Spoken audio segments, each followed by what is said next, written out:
అందరికి వందనాలు. యెహోషువ గ్రంథంలో 7వ అధ్యాయంలో అంశాన్ని ధ్యానించుకుంటూ వస్తున్నాం. ఇజ్రాయిల్ వారికి ఆ యెహోషువ కాలంలో అపజయం కలిగిందని కొన్ని కారణాలని చూపిస్తున్నాడు ఈ వాక్యంలో.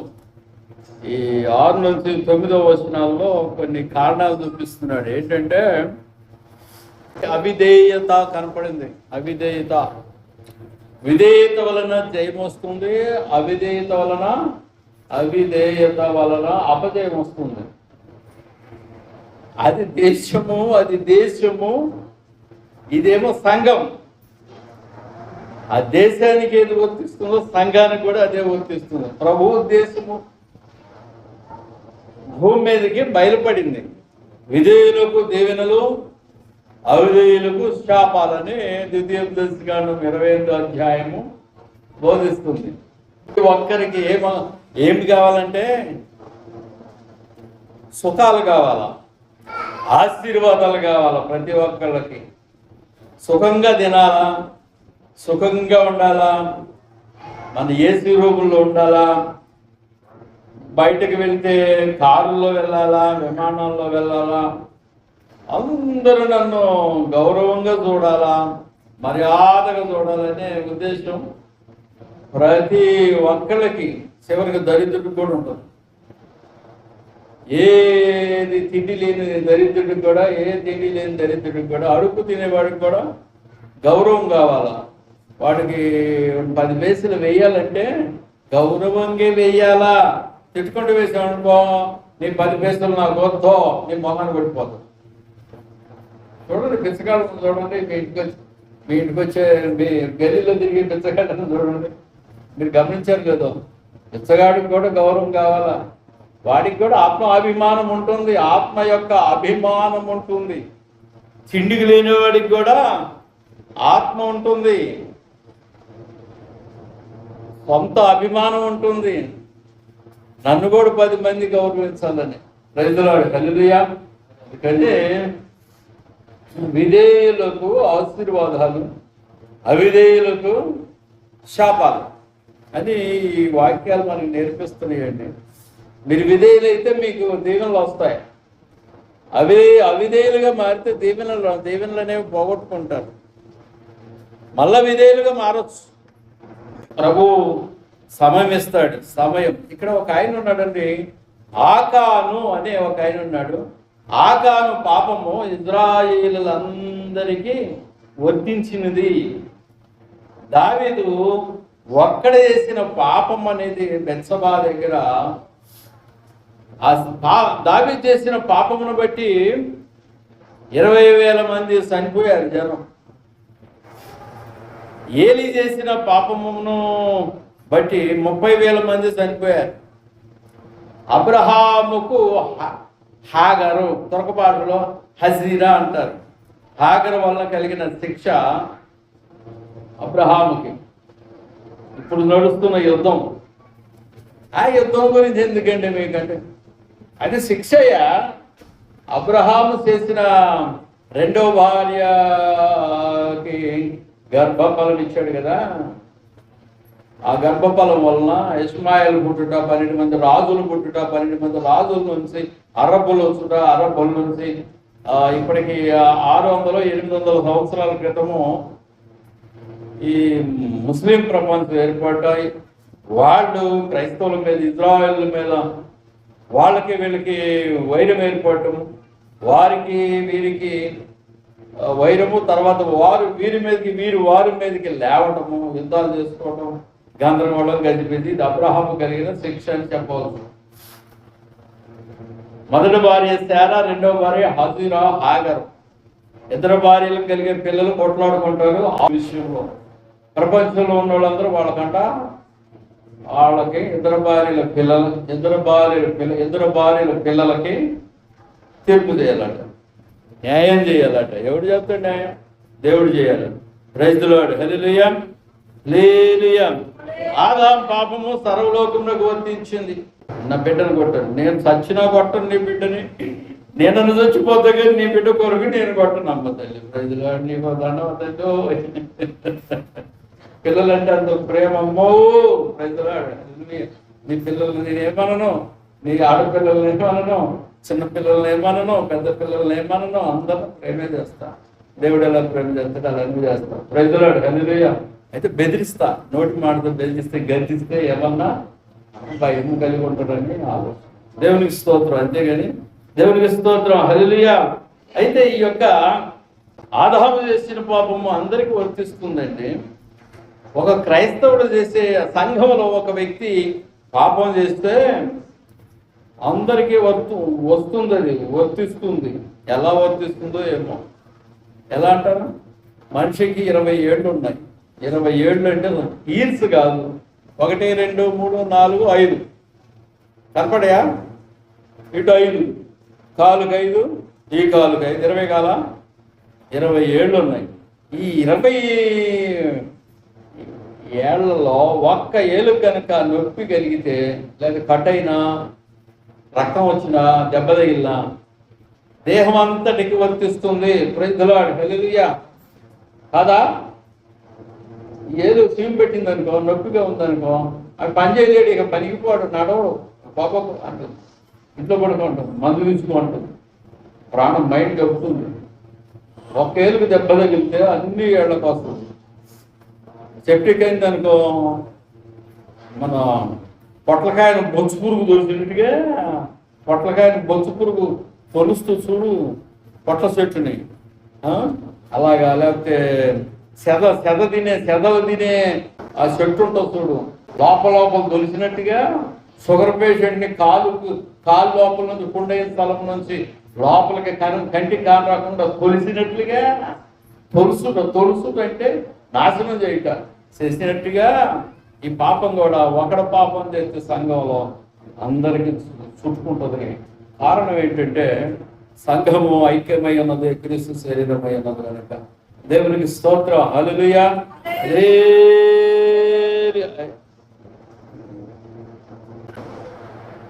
సంఘమంతటికి విజయము అందులోనే ఉంది. దీనిలో సంఘమంతటికి విజయము ఒక క్రైస్తవుడు చేయు పాపము సంఘమంతటికి చుట్టుకోను. అట్లానే సంఘమంతటికి కూడా విజయం కూడా అంతే వస్తుంది. సంఘం అందరూ బాగుంటే, ఆరోగ్యంగా ఉంటే, పాపం చేయకోకుండా జాగ్రత్తగా ఉంటే సంఘంలో ఉన్న ప్రతి ఒక్క వ్యక్తి అందరూ ఆరోగ్యంగా ఉంటారు, సంఘం అంతా ఆరోగ్యంగా ఉంటుంది. అందుకని సంఘ పెద్దలు సంఘమును పరిపాలించేటప్పుడు పవిత్రంగా ఉండాలని దేవుని వాక్యం బోధిస్తుంది. అపోస్తుల కార్యములో 20వ అధ్యాయంలో 28వ వచనములో చూస్తే, అపోస్తుల కార్యములో 20వ అధ్యాయము 28వ వాక్యం, 20వ అధ్యాయము చాప్టర్ 28.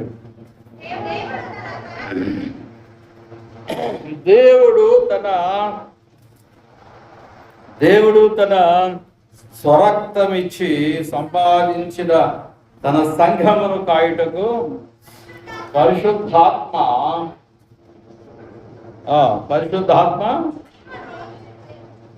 పరిశుద్ధాత్మ మిమ్మను దేనియందు అధ్యక్షుడునుగా ఉంచును. ఆ యావత్తు మందను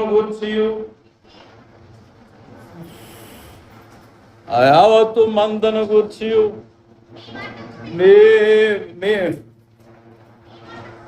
మీ మట్టుకు మిమ్మును గూర్చి జాగ్రత్తగా ఉండు. Praise the lord. హల్లెలూయా. మందను గురించి జాగ్రత్తగా ఉండమంటున్నాడు. మంద అంటే ఏంటి? మంద అంటే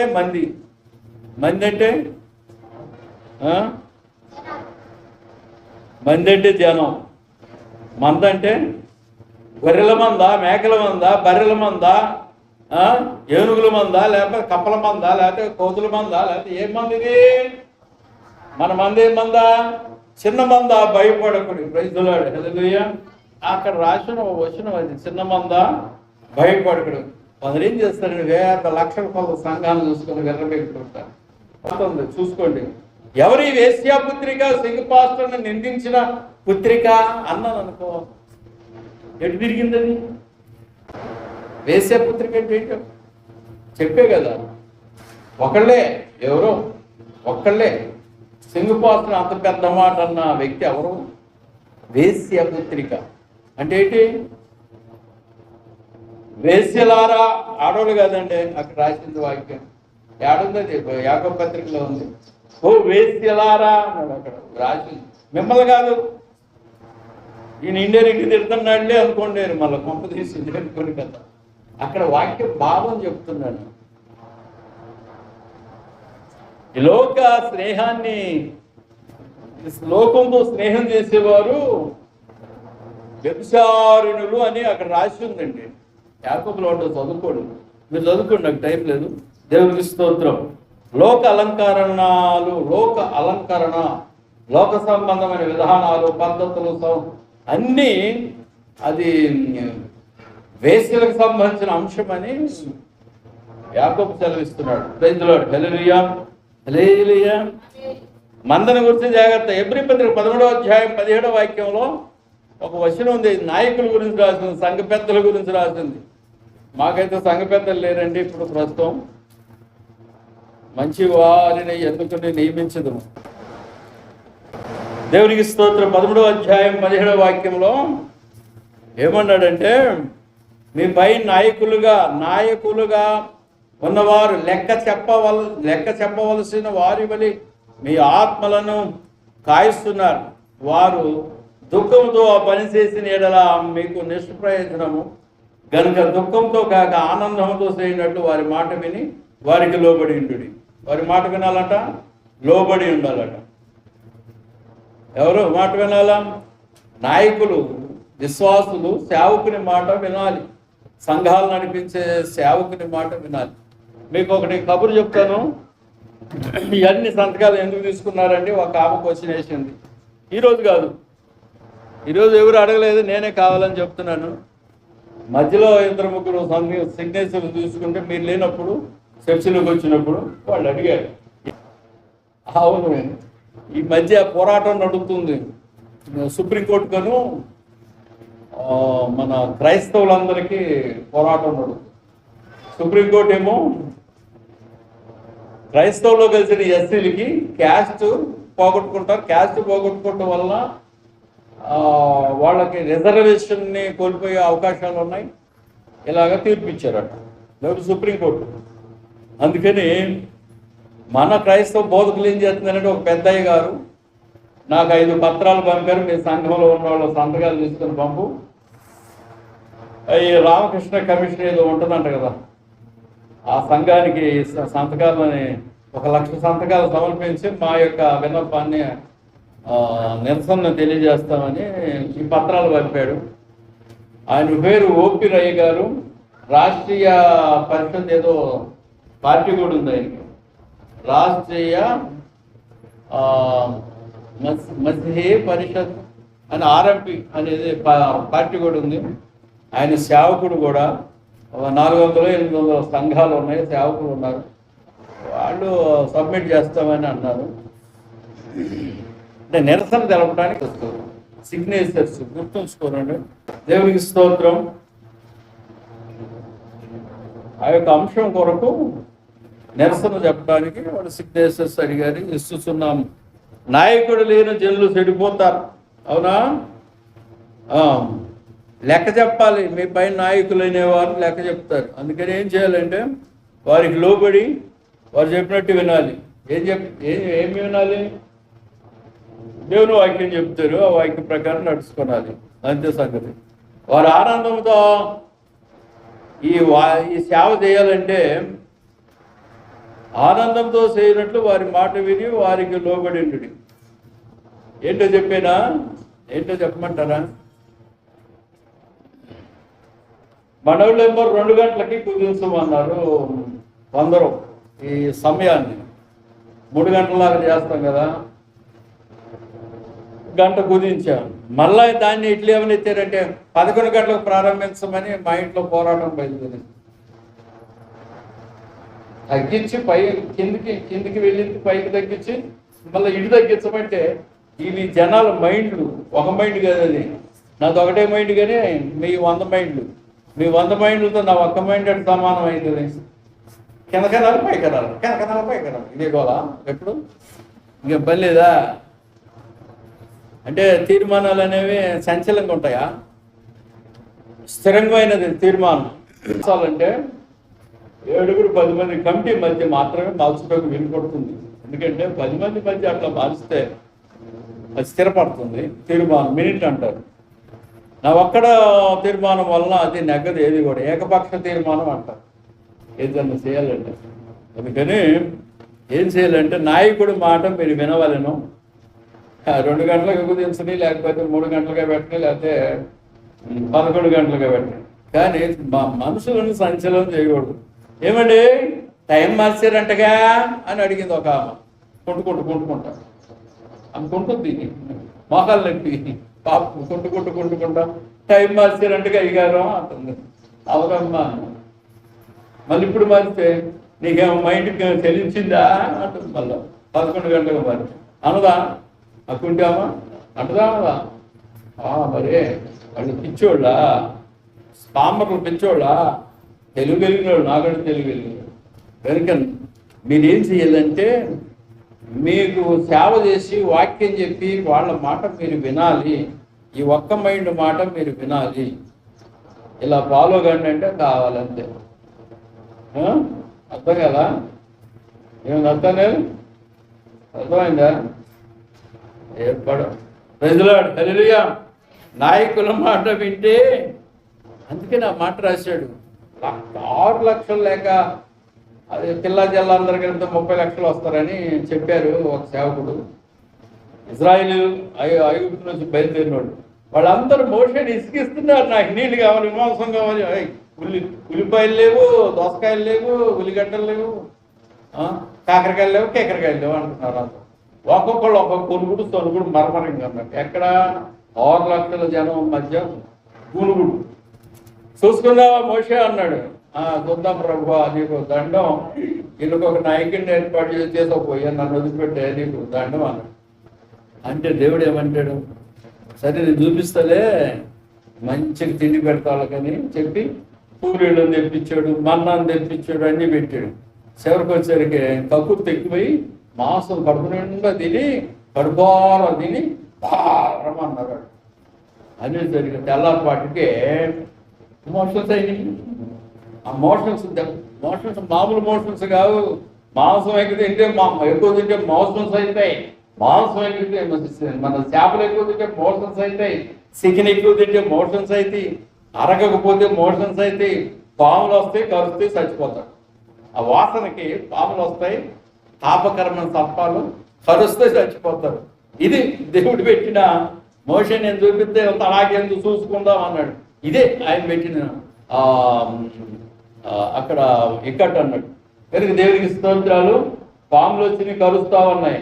ఇతర సర్పం చేయించి మోషే ఇతర సర్పం చేసి నిలబెట్టి దాని వైపు తీసినట్టు బతుకుతాడు, లేకపోతే మిగతా వాళ్ళు చచ్చిపోతారు. అవిధేయులు చచ్చిపోతారు, విధేయులు బతుకుతారు అని చెప్పాడు. అందుకని దేవునికి స్తోత్రాలు. నాయకుడు చెప్పినట్టు వినాల్సిందే. అది పెళ్ళమైన వినాలి, లెక్చర్ కటింగ్ అయినా వినాలి. అంతేనా కాదా? మగుడు మాట వినవా? వినబోకు, 2 దండి ఇంటికి వెళ్ళబడతారు. హల్లెలూయా హల్లెలూయా.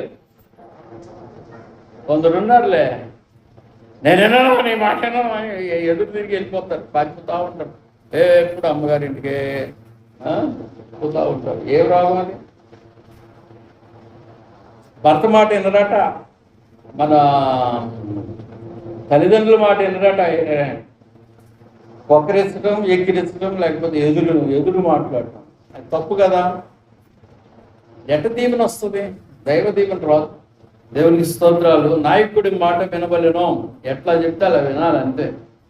తర్వాత 1 పేతురు 5వ అధ్యాయం 4వ వాక్యంలో 1 పేతురు 5వ అధ్యాయం 4వ వాక్యం 1 పేతురు 5వ అధ్యాయము 4వ వాక్యం ఏమంటున్నాడు?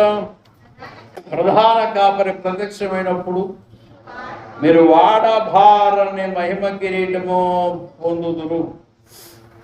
వాడభారని వాడబారదది వాడబారు, అది క్షయం కానిది, నాశనం కాదు, వాడిపోదు. అలాంటి మహిమ కిరీటం నీకు ఇవ్వబడుతుంది అంటాడు. కనుక ప్రధాన కాపరి ప్రత్యక్షమైనప్పుడు మీరు వాడబారిన మహిమ కిరీటం పొందుతారు. జాగ్రత్తగా ఉండండి. మిమ్మల్ని మీరు దేవుని యొక్క సేవకునికి లోబరుచుకోనండి అంటాడు. అంటే సేవకుడి మాట విను అంటాడు. నేను వినను. ఆయన ఏం చెప్తాడు? సేవకుడు ఏం చెప్తాడు? అది వినాలి. వాక్యం ఏం చెప్తాడు? అది వినాలి. ప్రజలాడు హల్లెలూయా హల్లెలూయా. అదే సంగతి. ద్వితీయోపదేశకాండంలో 29వ అధ్యాయం 9వ వాక్యం ఏమంటాడంటే, ద్వితీయోపదేశకాండం 23వ అధ్యాయం 9వ వచనం. 23వ అధ్యాయం 9వ వచనం.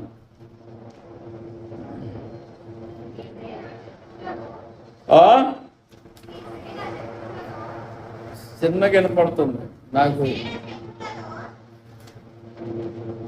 మైక్ తీసుకొని చదువు.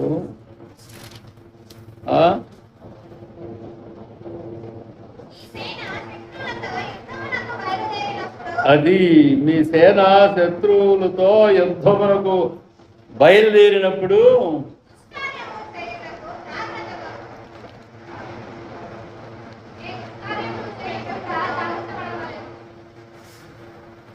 దుష్కారం చేయకుండా జాగ్రత్త పడాలని అర్థం. అక్కడ 29వ వాక్యం ద్వితీయోపదేశకాండంలో, మీ సేన శత్రువులతో యుద్ధానికి బయలుదేరినప్పుడు దుష్కారం చేయకుండా జాగ్రత్త పడాలి, దుష్కార్యము చేయకుండా జాగ్రత్త పడాలి. అవునా? అంటే అర్థం ఏంటి? దుష్కార్యం ఆకాన్ ఏం చేశాడు? ఏమో శాపగ్రస్తమైన దాన్ని తీసి పక్కన పెట్టాడు, దాచిపెట్టుకున్నారు. అందుకని సైన్యం ఓడిపోయింది. దేవుని పక్షం ఉన్న ఇజ్రాయెల్ సైన్యం ఓడిపోయింది. శాపగ్రస్తమైనది తీసుకున్నాడు, దాచిపెట్టాడు. దానికి దొరికింది. నీ సేన శత్రువులతో యుద్ధమునకు బయలుదేరినప్పుడు ఏ దుష్కార్యమును చేయకుండా జాగ్రత్త పడగలదు. శత్రువులతో యుద్ధానికి బయలుదేరినప్పుడు దుష్కార్యం అంటే వీళ్ళ దగ్గర ఉన్న గుట్టంతా తీసిపోయి శత్రువులకు చెప్తే శత్రువులు తెలుసుకుని ఆ గుట్టు ఏదంటే ఏ రహస్యం ఉందో దాని విషయంలో వాళ్ళు జయం పొందుతారు, వీళ్ళు ఓడిపోతారు. అట్లా. అందుకని శత్రువుల దగ్గర దుష్కార్యము చేయరా. ఈ ఆకాను విషయంలో దుష్కార్యం జరిగింది, అవిధేయత జరిగింది. అందుకని ఇజ్రాయేలు ఓడిపోయారు. ఇది దేనికి పనికి వస్తుంది అంటారు? ఈ వాక్యం దేనికి పనికి వస్తుంది? నువ్వు విధేయత చూపితే దీవెన వస్తుంది, అవిధేయత చూపితే శాపం పొందుతావు. దానికి కారణం నీవే కారణం. దేవుని యొక్క వాక్యమునకు విధేయురాలువి కావాలి. వాక్యం చదువుకోనాలి. చదువు వస్తుంది కదా, మేము వివరించితేనే నీకు అర్థమైంది, కానీ వివరించకుండా కూడా కొంత అర్థమవుతుంది చదివినప్పుడు. స్తోత్రం. అయితే సంఘ కాపర్లు నిద్రాసక్తులుగా ఉండరాదు. సంఘ కాపర్లు ఎట్లా నిద్రపోతారు? నేను నిద్రపోయి చూపిస్తాను. మీ ఇంటికి వచ్చి కుర్చీ మీద కూర్చొని నిద్రపోతా. కుర్చీ మీద కూర్చొని కిందకి మీదకి అటు ఇటు ఊగుతూ ఉంటా. గమనించారా ఎప్పుడన్నా అన్నట్ల? చూడండి ఈసారి వచ్చినప్పుడు. ప్రైజ్ ది లార్డ్, హల్లెలూయా. అంటే నిద్రాసక్తులుగా ఉండరాదు. అరే నేను 3 గంటలకు 2 గంటలకు లేచి నా పని నేను చేస్తుంటే దేవుని పని నిద్ర రాదా? పగల మళ్ళా వస్తుంది కొనుక్కు. Praise the Lord. నేను 3 గంటలకు లేచి అటు ఇటు తిరుగుతా. ఎందుకు తిరుగుతున్నావు? గాలికి తిరుగుతున్నావు అంటారు కదా. నేను గాలికి తిరగట్లా, పళ్ళు బ్రష్ చేసుకుంటా, లేకపోతే బైబిల్ చదువుకుంటా. దానికే మరో 3-4 గంటలు పోతుంది. ఇంకొక పని ఉంటుంది కదా, ఆ పని కూడా చేస్తా. తర్వాత నా పని నేను చేస్తా. ప్రైజ్ ది లార్డ్, హల్లెలూయా. ప్రార్థన చేస్తా 1 గంటన్నర. 3 గంటలప్పుడు లేచి ఏం చేస్తావు? ఎన్నింట్లో చదువుతున్నావు? గెలుగుతున్నావేంటి? అక్కడ ఉన్న వాళ్ళు మాట్లాడతారు, గెలుగుతారు నన్ను. అక్కడ వాళ్ళకి తెగ ఆ మత్తుతో పండి లేవరు 9 గంటల దాకా. పగలు 9 గంటల దాకా లేవరు, లేకపోతే 8 గంటల దాకా లేవరు. అలాంటి వాళ్ళు సోమర్థానం పోతులు అనేవాళ్ళు ఇది మేకపోతు కాదు, సోమరపోతు. దీని పేరు ఇది సోమరపోతు. 9 గంటలకు పండేది, పండేవాడు సోమరపోతు. కొందరికి డ్యూటీలు ఉంటాయి, వాళ్ళు పడుకుంటారు, పగల పండుతారు, రాత్రులు డ్రైవ్ చేస్తూ ఉంటారు. వాళ్ళది వేరే, వదిలేస్తున్నా. నైట్ డ్యూటీ ఉంటుంది, పగల పడుకుంటారు, తప్పేం లేదు. కానీ సోమరపోతులు అంటే ఏంది? రాత్రి అంతా పండుడే, మళ్ళీ పగల 10 గంటలకు పండుతారు. అదేం సోమర్తనం? ఎగ్జామ్ రాసే పిల్లలైతే, చదువుకునే పిల్లలైతే తప్పిపోతారండి, తప్పుతారు, పరీక్షలు తప్పుతారు. అట్లా పడుకోకూడదు. 5 గంటలకు లేచి చదువుకోవాలి, లేదు ప్రార్థన చేసుకున్నారు. Praise the lord, hallelujah. హల్లెలూయా. ఆసక్తులుగా సంకాపులు ఉండరాదు. యెషయా గ్రంథం 5వ అధ్యాయంలో 26వ వాక్యంలో 27వ వచనంలో 26, 27 యెషయా గ్రంథం 5వ అధ్యాయం తీసుకోనండి. అక్కడ యెషయా గ్రంథము 5వ అధ్యాయము 26వ వచనంలో గమనించండి. ఇక్కడ ఎవరు ఉన్నారు చూడండి. ఆయన దూరముగానున్న జనములను పిలుచుటకు ధ్వజమునెత్తును, భూమి అంతరము నుండి వారిని రప్పించుటకు ఏలగొట్టును. ఎవరు ఏలేసింది? ఎవరు ఏలేసింది? ఏలేస్తాడంట. ప్రభువుకి ఏలేయటం వస్తుందా? విజిల్ చూస్తాడు, విజిల్ అంతేనా? ఏలగొట్టి పిలుస్తాడు అంటాడు. ప్రైజ్ ది లార్డ్, హల్లెలూయా. అదిగో వారు త్వరపడి వేగముగా వస్తున్నారు, వారిలో అలసిన వాడైన తొట్టులు వాడైన లేడు, వారిలో ఎవడను నిద్రపోడు కొనకడు, వారి నడుకొట్టు విడిపోదు, వారి పాదరక్షల వారు తెగిపోదు. అంటే నిద్రపోని సేవకులు వస్తారు. నిద్రపోయే సేవకులు కూడా ఉన్నారు బైబిల్ గ్రంథంలో, తెలుసా? అవి మోకులు అన్నాడు. నిద్రాసక్తులు వాళ్ళు నిద్ర బాగా పోతారు, చదువు పడలేదు, తప్పిపోతారు, సరిగ్గా పని చేయరు, డబ్బులు ఉండవు వాళ్ళ దగ్గర. వాళ్ళ గురించి బైబిల్ గ్రంథంలో రాసి పెట్టింది. వాళ్ళు వేరే, వాళ్ళు దేవుని వాక్యంలో ఉంటుంది కనుక వారు వేరు, వీరు వేరు. దేవునికి స్తోత్రాలు. యెహెజ్కేలు 13వ అధ్యాయం 4వ వాక్యం బోధిస్తుంది. 4వ వాక్యము, యెహెజ్కేలు 13వ అధ్యాయం 4వ వాక్యం ఏం చెప్తుందంటే, తీసిన వాళ్ళు చదవండి. 13వ అధ్యాయం 4వ వాక్యం. యెహెజ్కేలు, ఇశ్రాయేలీయులారా, మీ ప్రవక్తలు పాడైన స్థలములలో దూరంగా ఉంటాం కదా, పెద్దగా అరవాల. ఇశ్రాయేలీయులారా, పాడైన స్థలములలో నుండి నక్కలతో దేవునికి స్తోత్రాలు. 13:4లో ప్రవక్తలు, ఇశ్రాయేలీయులారా, మీ ప్రవక్తలు పాడైన స్థలములలో నుండి నక్కలతో సాటిగా ఉన్నారు. నక్కలు, పాడైన స్థలాల్లో ఉండే నక్కలు వాటితో సాటిగా ఉన్నారు. అంటే అర్థం ఏంటి? ప్రవక్తలు ప్రవచనాలు చెప్పి ప్రజల్ని హెచ్చరించువారు, పాడైన స్థలాల్లో నక్కలు ఉంటాయి, వాటితో సాటిగా అంటే ఏంటి? వాటితో నక్కలతో సాటిగా ఉన్నారంటే అర్థం ఏంటి? అయితే నక్కలంటే ఏంటి? 2 రకాల నక్కలు ఉంటాయి. ఒకటి గుంట నక్క, సాదా సీదా నక్క. గుంట నక్క గుంటలు తెస్తుంటుంది, సాదా సీదా నక్కేమో పగలే దొంగతనం చేస్తారు. 2 రకాల నక్కలు. గుంట నక్కలేమో సంఘంలో ఉంటాయి, సాదా సీదా నక్కలేమో బయట నుంచి వస్తాయి సంఘాన్ని పాడు చేయటానికి. ద్రాక్ష తోటను పాడిసే నక్కలను పట్టుకునడి అంటాడు. వీళ్ళ మైండ్లు బాగలేదు అన్నట్టు. పాడైన స్థలములో ఉన్న నక్కలతో సాటిగా ఉన్నారంటే నక్కలేమి మేలు చేసేవేమి కాదు అవి. వాటితో సాటి అంటే అవి చెడగొడతాయి, ద్రాక్ష తోటను నాశనం చేస్తాయి, పాడు చేస్తాయి, పంటను తినేస్తాయి. కనుక వాటితో సాటిగా ఉన్నారంటే ఈ ప్రవక్తలు నా జనాలను పాడు చేస్తారు, సోది చెప్తారు, అబద్ధ ప్రవచనాలు చెప్తారు, ప్రజలను తప్పు త్రోవలో నడిపిస్తారు అనే అర్థంలో మాట్లాడుతున్నాడండి. ప్రార్థించకుండా యుద్ధమునకు వెళ్ళిరు కనుక శోధన రాకుండానట్లు ప్రార్థించాలని బైబిల్ చెబుతుంది. మత్తయి శుభవార్తలు 26వ అధ్యాయంలో 41వ వచనంలో 26వ అధ్యాయం 41వ వచనం. మీరందరూ నక్కలంటే ఇష్టమా, కుక్కలంటే ఇష్టమా? కుక్కలు చాలా రకాలు ఉంటాయి. కుక్కలంటే ఇష్టం కదా. ఒక గజ్జి కుక్క వచ్చింది మా ఇంటి దగ్గరికి, దాన్ని ఇస్తా తీసుకో. మననే వచ్చింది ఇక్కడికి గజ్జి కుక్క చిచ్చి చిచ్చి చిచ్చి అని దాన్ని అలగొడతాం. దాన్ని చూస్తేనే అసహ్యం ఉంది. కుక్కలంటే ఇష్టం కదా. ఏ కుక్క అంటే ఇష్టం? ఎన్ని రకాల కుక్కలు ఉన్నాయి. కొన్ని కోట్ల రూపాయల రేటు కలిగిన కుక్కలు ఉన్నాయి. అవి జాతి కుక్కలు, మిలిటరీ కుక్కలు ఉన్నాయి. మిలిటరీ లాగా మన దాన్ని ఏమంటారు, వాకింగ్ చేస్తాయి, కవాత్ చేస్తాయి.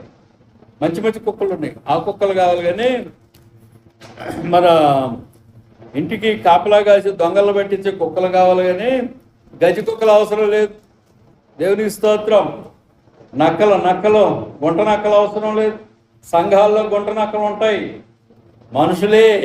ఆ నక్కతో ఇలా చెప్పు, హేరోదు రాజు నక్క అని యేసు అంటాడు. ఆ నక్కతో ఇలా చెప్పు ప్రభు అంటాడు. కనుక దేవునికి స్తోత్రము. ఈ యొక్క నక్క అనేది జుత్తులు మారిదండి. జుత్తులు మారిది. సంఘాన్ని పాడు చేసే వాళ్ళని ఏమంటారు? జుత్తులు మారి నక్కలు అంటారు. జుత్తులు మారి వాళ్ళని నక్కతో సమానంగా చూస్తారు కాపర్లో. దేవునికి స్తోత్రం. ఏ విశ్వాసాన్ని నీ వలన చెడిపోయిందనుకో, పాడైపోయిందనుకో, సంఘం నుంచి బయటకు పోయిందనుకో, నీ వలన అలా జరిగిందనుకో, నిన్ను గుంట నక్క కింద పోలిక చేయబడుతుంది. ఇది గుంట నక్కరు. గుంట తీసుకొని లోపల ఉంటుంది, బయటకు కానరాదు. రాత్రులు బయటకు వస్తుంది. ద్రాక్ష పండ్లు తినేస్తుంది. ద్రాక్ష చెట్లను తొలిసేస్తుంది, పాడు చేస్తుంది. అది పగలైతే రాదు, ఎందుకంటే కాపర్ ఉంటాడు కదా. అందుకని కొన్ని గుట్ట నక్కలు, కొన్ని మామూలు నక్కలు. సంఘాలను పాడు చేసే వాళ్ళని పట్టుకునిడి అని పరమగీతంలో ఉంటుంది. ప్రైజులాడు. హల్లెలూయా. మత్తయి సువార్త 26వ అధ్యాయం 41వ వాక్యంలో ఏం చెబుతాడు? వారు ప్రార్థించకుండా యుద్ధానికి వెళ్ళారు కనుక అపజయింపాలేరు. ప్రార్థించి వెళ్ళారు కనుక దేవుడు వెళ్ళమన్నాడు. అప్పుడు విజయం వచ్చింది. దేవుడు చెప్పినట్టు చేశారు కనుక వారికి జయం కలిగిందని, విధేయత చూపినప్పుడు జయం కలిగిందని వాక్యం బోధిస్తుంది. దేవునికి స్తోత్రం. 41వ వచనం ఏమంటున్నాడు అంటే, మీరు శోధనలో ప్రవేశించకుండా ఉండాలంటే మెలకుగా ఉండి ప్రార్థన చేయండి అమ్మా అన్నాడు. మెలకుగా ఉండి ప్రార్థన చేయాలి. మెలకు ఎప్పుడు ఉంటుంది? ఎప్పుడు ఉంటుంది? మెలకు అంటే ఏంది? కొందరు తెల్లవారులు నిద్రపోకుండా ఈ యొక్క చర్చి డోర్ బయటకన్నా లోపలికి దిగుతూ ఉంటుంటారు. తెల్లవారులు నిద్రపోరు. ఈ అమ్మాయి బయటికి లోపలికి తిరుగుతుంది అనుకుంటున్నారు. రాత్రి ఆ డోర్ టపటపాటు డోర్ శబ్దం చేస్తుంది. నాకు మెలకు వస్తుంది, మళ్ళీ నిద్రపోతుంది. ఈ అమ్మగారు మళ్ళీ లైట్లు బంద్ చేసేసింది. ఈ లైట్ నిన్నైతే ఈ లైటు ఆ లైట్ పైన సిగ్నల్ లైట్లు ఉంటాయి, అవి బంద్ చేసింది. నాకు అర్థం కాల. అదేదో ఏమో. తెల్లవారు నిద్రపోకుండా ఆలోచించుకుంటా ఏ నక్క గురించో, ఏ కుక్క గురించో, లేకపోతే గొర్రె గురించో, లేకపోతే మేక గురించో, ఇవన్నీ మనుషులే. నేను చెప్పే కుక్కలు, నక్కలు, గొర్రెలు అంటే ఇవన్నీ వాటి లక్షణాలు కలిగిన మనుషులు అన్నట్టు. ఆ మనుషుల గురించి ఆలోచించుకుంటా అబ్బో నా తలనొప్పి పెడుతుంది, నాకు నిద్ర రావట్లేదు, అదొక లొల్లి. ఎందుకు ఆలోచన? ఆరాముగా నిద్రపోక తిని. ప్రైజులాడు. హల్లెలూయా. నీవు శోధనలో ప్రవేశించకుండానట్లు ప్రభువాక్యం గైకొనుము. శోధనలో ప్రవేశించకుండా ఏం చేయమన్నాడు? కాంతమ్మా ప్రార్థన చేయమన్నాడు. ప్రైజులాడు. హల్లెలూయా. ఏం చేయమన్నాడు? శోధనలోకి రాకుండానట్లుగా. ఎంతమంది దేవుని సొమ్మును తింటున్నారో, దశాంశాలు కానీ కానుకలకు దేవునికి ఇవ్వాలనుకున్న వాటిని తింటున్నారో, అదంతా శాపం అవుతుంది. తెలుసుకోండి. నేను మీకు ప్రత్యేకంగా ఏం చెప్పేది ఏం లేదు. కడుపులో పెరుగుతుందంట క్యాన్సర్ గుత్తి. గుత్తి పెరుగుతుందంట కడుపులో. దేవునికి ఇస్తానంటాం, ఇవ్వకుండా మానేయటం. దేవునికి ఇస్తానంటాం, ఇవ్వకుండా మానేయటం. ఇవ్వకుండా వాటన్నిటిని తాకు పెట్టారు. తాకు పెట్టడము, దాన్ని వేరే వాళ్ళ ఖర్చులు వాడుకోవడం చేస్తే క్యాన్సర్ గుర్తు పెరుగుతుందంట పొట్ట లోపల. ఈ ఎంత దేవుని సొమ్ముని మాయం చేశారో ఆ సొమ్ము అంతటిని హాస్పిటల్ పాలు చేయాల్సి వచ్చింది ఒక టయానికి. ఈ క్యాన్సర్ గుర్తుని కట్ చేయటానికి జ్ఞానం వచ్చిందా? రాదు. కొన్ని రోగాలకు పెట్టేస్తారు, దేవుడు దీవిస్తాడు. మత్తయిని దేవుడు ఎప్పుడు దీవించలేదు, తక్కువ దీవించాడు. ఈ సంవత్సరం ఎక్కువ దీవించాడు కానీ ఆకాశం నుంచి వస్తుంది ఉరుములు మెరుపులు, ఏం చెప్తుందో చెప్పు. ఎక్కువే దీవించాడు కానీ ఇంకోటి ఉంది, తెగులు పైనుంచి వర్షం వల్ల వచ్చే తెగులు ఉంది. నాకు తెలియదు, నేనేం చేస్తాను, నేను సృష్టికర్తన ఆగా వాళ్ళ ధాన్యం అంతా అమ్ముడు పోయేదాకా ఆగా అంటానికి ప్రార్థన చేస్తా, ఆగమన అంటా కానీ ఆడేమో సైక్లోన్ పుట్టింది. ప్రైజ్లో సైక్లోన్ తుఫాను, ఎల్నినో బ్రహ్మాండమైన వాన వచ్చి హైదరాబాద్ అంతా మునిగిపోతాడు. ప్రైజ్లో హల్లెలూయా, దేవునికి స్తోత్రం. ప్రార్థన చేయాలంటాడు. జయజీతం పొందగానే ప్రార్థించాలి కదండి.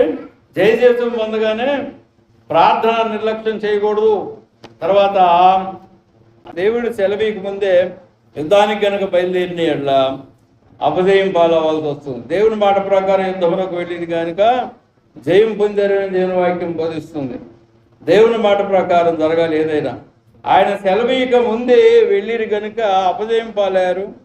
నాదాబు, అబీహు వీళ్ళు దైవసత్వమును గుర్తించగా ఏం చేశారంటే ధూపం వేశారు కనుక చచ్చిపోయారు. లేవియకాండం 10వ అధ్యాయం 1-2 వచనాలు చూస్తే అక్కడ వాళ్ళ గురించి రాసి ఉంది. దావీదు ఏం చేశాడు? సైన్యమును లెక్కించాడట. దావీదు సైన్యమును లెక్కించాడు, కష్టం పొందాడు. 2వ సమూయేలు గ్రంథం 24వ అధ్యాయం అంతా చదువుకోనండి, నన్ను కష్టపెట్టకండి. ఆ 24వ అధ్యాయం అంతా దాని సారాంశం అంతా విడదీయాలంటే ఒకటి ఇక్కడ లెక్క, తర్వాత డొక్క, తర్వాత అది పక్క. ఏంటి? దేవునికి స్తోత్రం, హల్లెలూయా, దేవునికి స్తోత్రాలు. అపోస్తులైన పౌలు ఏం చేశాడంటే, అపోస్తులైన పౌలు మన దైవశత్వ ప్రకారము ప్రతి పని జరిగించాలి అంటున్నాడు అన్నాడు. రోమపత్రిక 12వ అధ్యాయం 2వ వాక్యంతో ముగిస్తాను. కానీ నాకు బహుమానం ఇవ్వండి ఎవరన్నా. అడిగి వచ్చా 43,000 ఉంది. ప్రైజ్ ది లార్డ్, హల్లెలూయా. రోమపత్రిక 12వ అధ్యాయము 2వ వాక్యం ఏమన్నాడు అక్కడ? దాంతో ముగింపు. వివరిస్తే గంట పడుతుంది ఆ వాక్యము, వివరించకుండా వదిలేస్తే అంతే సార్ ముగింపే. Praise the lord. 12వ అధ్యాయం రోమపత్రిక 2వ వాక్యం చూడండి. ఈ లోక మర్యాదను అనుసరింపక